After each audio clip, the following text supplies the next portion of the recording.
Why did you decide specifically CSONT was the right organization for you? Well, previously to I think it was like end of the summer or something. I came across this open letter campaign from what they're now called Amity. Mm-hmm. That's what they're called, the Amity Yeah, Project. Project Amity. So I found an open letter campaign between them and the University of Toronto, and so I signed up for the email updates, and nothing came of that. Nothing happened. No. But yeah, then I came across CSONT, and they seemed like a strong group of people that actually took action, right? By going out and speaking to people, you actually see their presence. But Amity, I don't know, I haven't heard anything about them. Yes. Since then.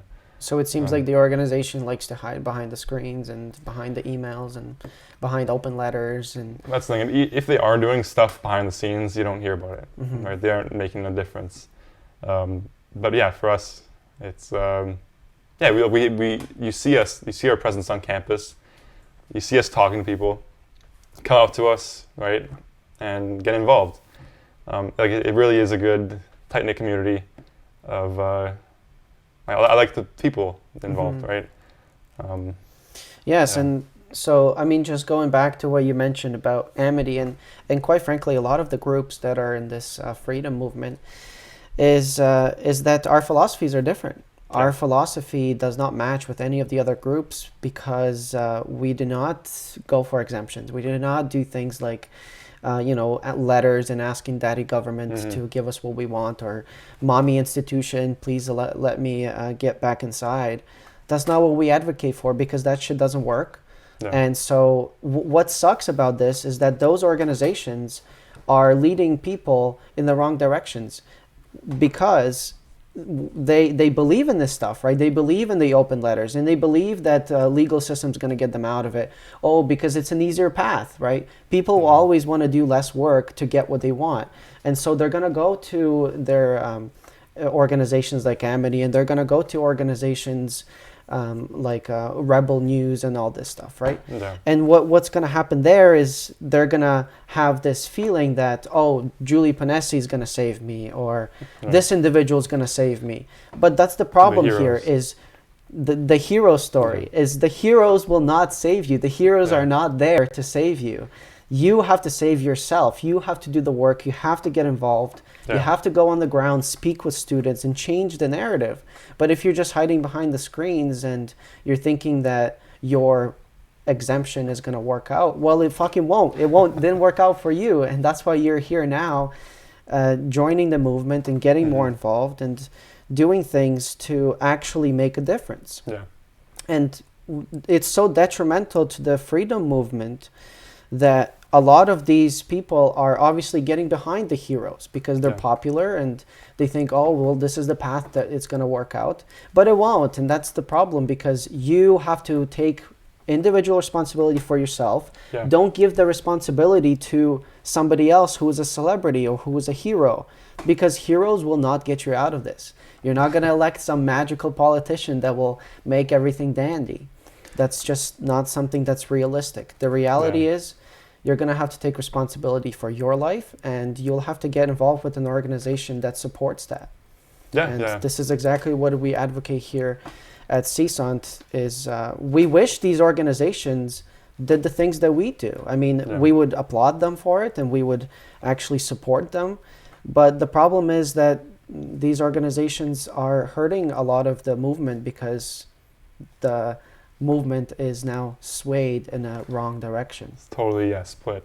Because a lot of those people, I wish those people took their masks off, but a lot of those people, they're going to be against it behind the screens and behind their open letters, and then they're going to put a mask on going to the grocery store. Oh yeah, and the thing is, not everyone's strong enough to really stand up for themselves, right? Mm-hmm. So they do need kind of a group to make them, stronger together.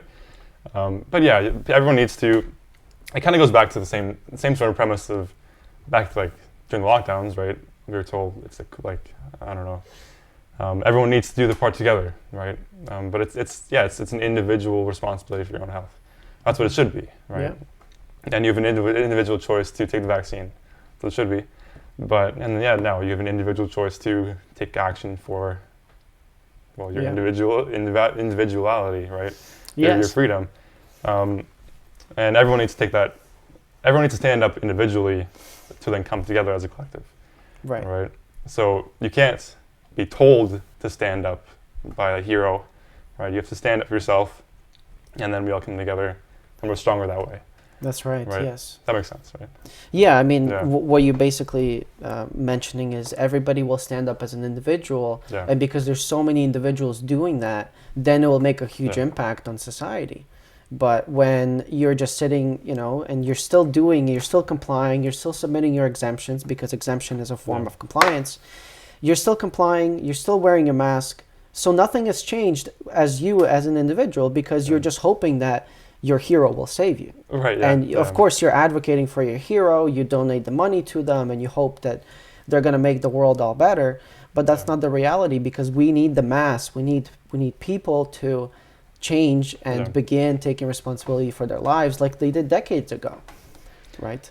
Yeah. If and that's the thing is that the state of your bank account is not the problem of it's not racism the state is going to come out and tell you, oh, the reason you're broke is because of rich white man, or the reason you can't go to school, well, that's just racism. There's always that thing you can attribute all your problems But to. that's the thing, because it makes it easy for people, and they say, oh, okay, well, I don't have to work anymore because I'm already disadvantaged. Yeah. But you're not. Everybody, of course, everybody comes from a different background, different socioeconomic status, and we can't change anything about that. But, some people have to work more, some people less, and that's life. That's just the reality of life, and we cannot make everybody equal. And we're in a society. We live in a society, right? Yeah. It's you can't just attribute all your problems to some distant cause, right? Yeah. Same thing with the people that actually believe what the narrative is being pushed, right? We're still in a lockdown. We're still in COVID because the anti-vaxxers, right? They're spreading COVID, but that's not how it works. Like the science, right? The numbers show differently, right? And even then, we're still in a lockdown. We're still in COVID because the government says we are, right? So they shouldn't have that power. They shouldn't. Yeah, we've got to live our lives. The power is with us. Yeah, we have to take it back. Gotta take it back. We do have to take it back together.